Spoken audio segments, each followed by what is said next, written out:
안녕하세요. 삶의 다양한 꿀팁을 공유하는 꿀팁 공유입니다. 이번 시간에는 정규 직원 채용 공고에 대해서 말씀을 드릴까 하는데요. 이거는 가톨릭 대학교 예시고요. 저는 가톨릭 대학교 교직원은 아닙니다. 자, 보시면은 정규직은 좀 계약직보다 많이 까다롭습니다. 그리고 경쟁률도 대체로 많이 높아요.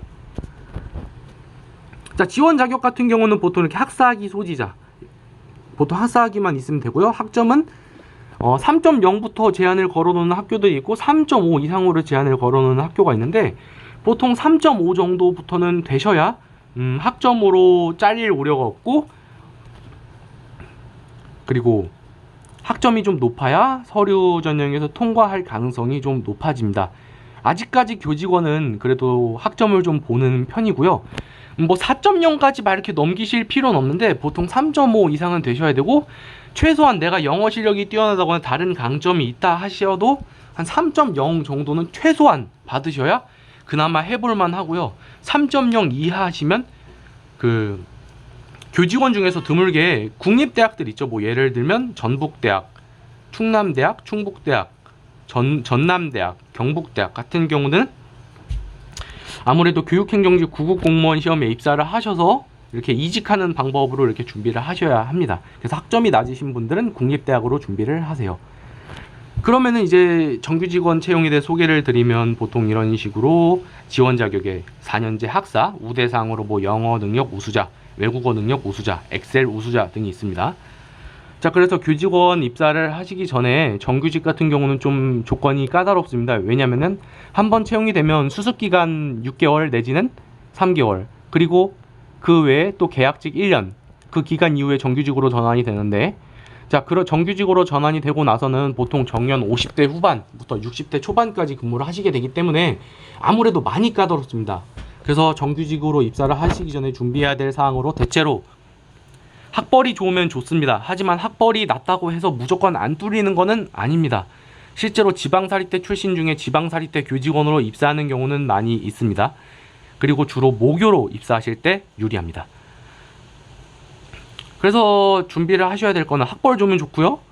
학벌이 안 좋더라도 일단 기본적으로 갖추셔야 할 게 토익 900점, 그리고 컴알 2급 이상 정도는 좀 갖춰 두시는 게 좋습니다. 그리고 또한 학점 3.5 이상 추천드립니다. 자, 전형 방법에 대해서 이렇게 말씀을 드리면, 카메라가 좀 흐린데요. 자, 전형 방법은 보통 지원서를 접수를 받고 그 다음에 서류 전형에 합격을 하시면 인적성 검사라는 거를 봅니다. 서울권 대학들은 대부분 인적성 검사만으로 필기시험을 치르는 경우가 많이 있고요. 드물게 논술을 같이 하는 경우가 있습니다. 그리고 지방사립대학 같은 경우에는 인적성 검사와 논술을 같이 보거나 논술만 보는 학교도 많이 있습니다. 아니면 그 외에 논술도 인적성도 없이 면접만 2번 보는 학교도 있습니다. 이런 경우는 좀 상대적으로 대학의 네임밸류가, 좀 죄송한 말씀이지만 조금 낮은 경우이거나 처우가 상대적으로 좋지 못할 가능성이 높습니다.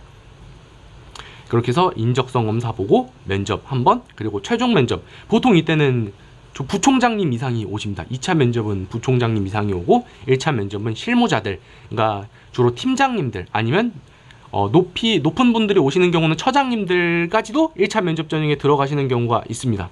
저도 정규직 전환되는 계약직 직원 면접을 볼 때는 실제로 사무처장님하고 면접을 진행을 했습니다.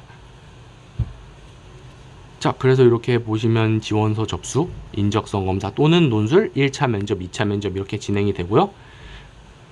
따로 뭐 전공 필기 시험을 보는 학교는 여지껏 제가 한 50개 넘는 채용 공고를 봤지만 없었습니다.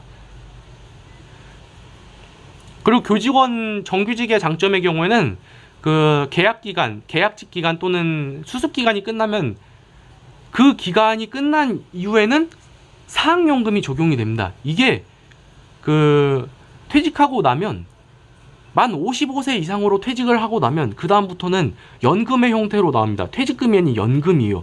죽을 때까지 나와요. 그런 점에서 상당히 이롭죠. 그리고 여기 가톨릭 대학교는 종교재단의 학교인데, 종교재단 학교 중에 특히 기독교 학교들 같은 경우는 그 드물게, 뭐 연세대학교는 해당이 되지 않지만 정말 기독교 학교들 같은 경우 뭐 백석대학교나 모건대학교 같은 경우는 보통 그 세례교인 증명서, 그러니까 교회를 1년 이상 다니셔야 세례교인이 되거든요. 그리고 단순히 1년만 다닌다고 세례교인이 되는 건 아니고 교회 등록을 하고 1년 동안 다니셔야 세례교인 증명서가 나옵니다. 그리고 담임 목사님 추천서까지 받으셔야 돼요. 그렇게 하셔야 보통 지원 자격이 됩니다. 그래서 기독교 대학들은 채용 요건이 까다롭습니다. 대신에 그만큼 세례교인이면서 그 담임 목사님 추천서까지 받을 수 있는 그 기독교 신자가 그렇게까지 많지는 않기 때문에 보통 경쟁률이 낮아서 이런 쪽에 지원을 하시는 것도 기독교인들에게 있어서는 상당한 이점이 될 수 있습니다. 자, 여기까지 하겠습니다. 그리고 추가적으로 말씀을 드리면 인적성, 그 논술 같은 경우는 아무래도 좀 취업이 많이 어렵기 때문에 논술 인터넷 강의 같은 거를 좀 일반 논술 같은 거 있죠. 인문 논술 같은 거. 주로 논술은 인문 논술로 보기 때문에 인문 논술에 관련된 인터넷 강의를 좀 수강을 하시고, 인적성 같은 경우도 뭐 H어학원 같은 데 가시면은 인적성 이렇게 인강이 있어요. 아니면 내가 시간적 여유가 되신다 하시면 강남역에 있는 H어학원 또는 다른 어학원에 가셔서 직접 실강을 들으면서 준비를 하시기를 권해드립니다. 네, 이상으로 영상을 마치겠습니다.